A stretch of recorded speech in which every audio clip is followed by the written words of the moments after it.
31 anos sem Ayrton Senna. Para prestar uma homenagem ao nosso maior ídolo do automobilismo mundial, o Máquinas na Pan ouviu depoimentos de 9 jornalistas que, na sua maioria, ainda estavam na adolescência, mas que guardam registros daquele triste final de semana do GP de San Marino em Imola. Lá vem Ayrton, lá vem Schumacher, tá aí o Berger, para a alegria do torcedor italiano. A pergunta para todos foi a mesma: onde você estava e qual o momento mais marcante que você guarda na memória da carreira do nosso tricampeão mundial? Nessa distância, nessa longura, vem Ayrton, você é campeão mundial de Fórmula 1. Para darmos a largada nesse especial Ayrton Senna, vamos ouvir a colunista do UOL e apresentadora do canal On The Road, Rafaela Borges. Eu tinha 12 anos, em 1º de maio de 1994, lembro perfeitamente de tudo naquele dia. Eu acordei um pouquinho mais tarde, eu não perdi a largada da Fórmula 1 não, mas dessa vez eu perdi e minha mãe já me abordou antes de eu chegar à sala de TV, dizendo que o Senna havia sofrido um acidente e que ela achava que ele ia morrer. E foi muito surreal, assim, eu não acreditava naquilo, porque era um fim de semana estranho aquele, né?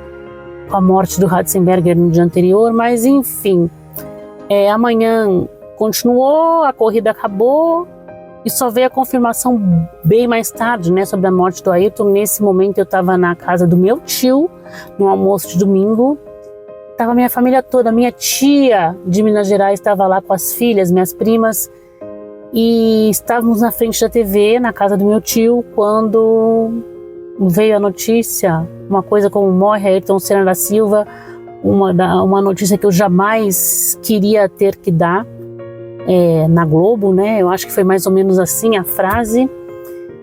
E nossa, foi um luto, né? Aquele luto que a gente guarda pela família mesmo. Acho que muitas famílias do Brasil tiveram isso.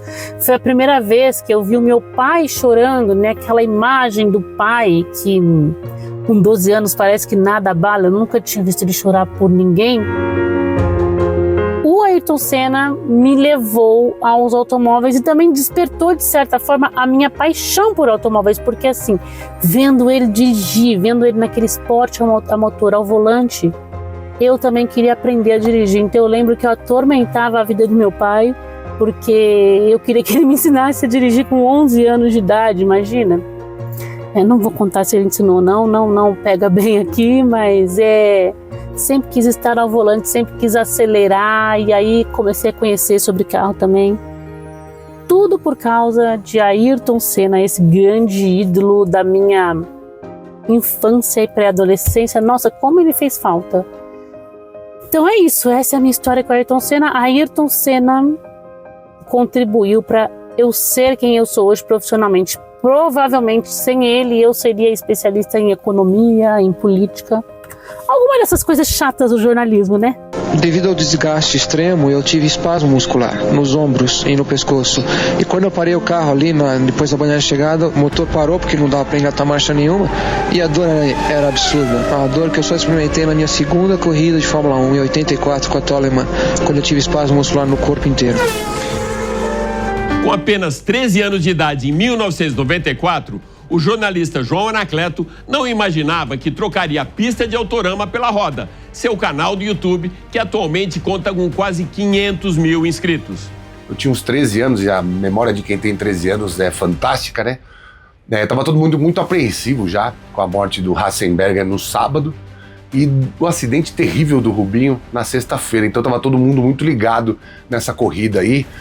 Havia boatos que o Senna tinha falado que não devia correr, depois da morte do Ratzenberger, enfim. Eu me lembro muito bem também que no próprio sábado o Corinthians ganhou do Ituano, acho que foi 4-3 ou 3-2. Marcelinho acabou com o jogo lá no Novelli Júnior em Itu. E eu tava com aquele sentimento, aquela dicotomia, né? Feliz pelo Corinthians, apreensivo pela Fórmula 1.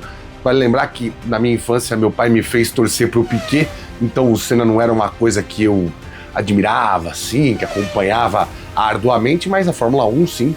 E enfim, não ia ser diferente aquele dia. No domingo eu acordei cedo, como toda criança de 13 anos, louca pra sair pra rua antes de a mãe chamar pra almoçar, né?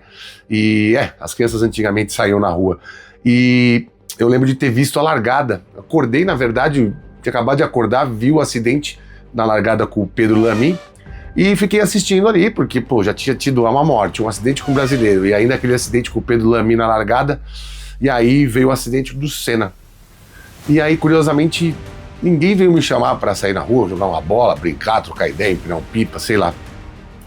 Ficou todo mundo meio apreensivo em casa e eu também.